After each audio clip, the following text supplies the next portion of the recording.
منګه دیتا کونو شي تاسو قردتن شادوغان خاصین ذلیلا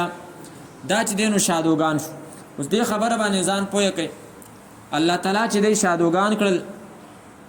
نو د دې په واره کې د علماو اتفاقی قول دا دی چې دا کم شادوغان چې په دې دور کې دي چې دا غي په بدن باندې شې نو ډېر ختي مشابهت د انسان سره ډېر د شکل په اعتبار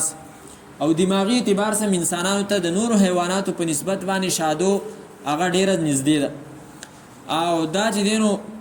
اکثر ژوند د په ځنګلونو کې په بوټو باندې تیری زیات ډانګونه مانګونه ډیر وګدل کوي دا چې کم دینو دا هغه نسل نه دی هغه بنی اسرائیل نه دي چې کم الله تعالی شادوغان کړیو لکه ځنې خلک دا وایي کنه چې دا هغه نسل نه د بنی اسرائیل او د چلیدل دا ځکه هغه نه دی علما کرام ذکر کوي چې کم قوم الله تعالی مسخه کړی دی د هغې شکلونه وران کړي نو د هغو نسل بیا نه دی چلیدلی هغه بس بیا مرداران شوي دي بیا مړه دي نه دي چلیدلي او دا شادوګان دا باقاعده مستقل چې دی نو یو حیوان دی او زمونږ په ساینس په سکولونو کې چې کومه د ډارن نظریه پړاویږي ډارن تاسو به ویلي ډارن وایي چې اوله کې انسان هم څه شی و شادو بیا دا چې دی نو د شادو ترقي وکړه حتی دا چې د انسان شو دا نه ده الله تعالی انسان له ډېر عزت ورکړی دی چېرته شادو چېرته انسان اشرف المخلوقات دی شادو چېرته دې ته رسېدی شي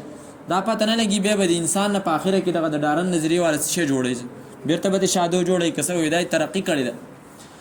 نو صاحبه زمونږ په سکولونو کې داسې قسمه نظریات شته دی چې هغه د قرآن او د سنت سره متصادم او ټکراو نظریات دي د دې وجې نه